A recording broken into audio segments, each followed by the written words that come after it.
বিশ্বকাপ ফুটবলের সেমিফাইনালের ২৪ বছর পর আবারও মুখোমুখি হচ্ছে চিরপ্রতিদ্বন্দ্বী আর্জেন্টিনা ও ইংল্যান্ড। ১৫ জুলাই যুক্তরাষ্ট্রের আটলান্টার মার্সিডিজ বেঞ্জ স্টেডিয়ামে অনুষ্ঠিত হবে বহুল প্রতীক্ষিত এই ম্যাচ। ঐতিহাসিক ও রাজনৈতিক বৈরিতার কারণে ম্যাচটিকে ঘিরে পুরো শহরে কঠোর নিরাপত্তা ব্যবস্থা জোরদার করেছে স্থানীয় পুলিশ।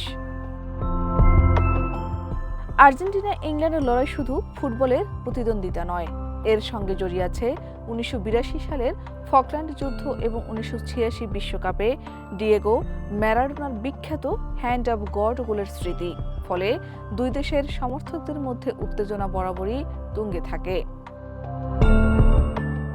৭৫,০০০ দর্শক ধারণ ক্ষমতার স্টেডিয়ামে সাধারণ ক্যাটাগরির টিকিটের কারণে দুই দলের সমর্থকরা পাশাপাশি বসবেন। এতে অপ্রীতিকর পরিস্থিতির আশঙ্কায় আটলান্টা পুলিশ অতিরিক্ত আইনশৃঙ্খলা বাহিনী নজরদারি প্রযুক্তি ও কঠোর নিরাপত্তা ব্যবস্থা গ্রহণ করেছে। ম্যাচ পূর্ব সংবাদ সম্মেলনে আর্জেন্টিনা কোচ লিওনেল স্কালোনি বলেন, এটি শুধুই একটি ফুটবল ম্যাচ।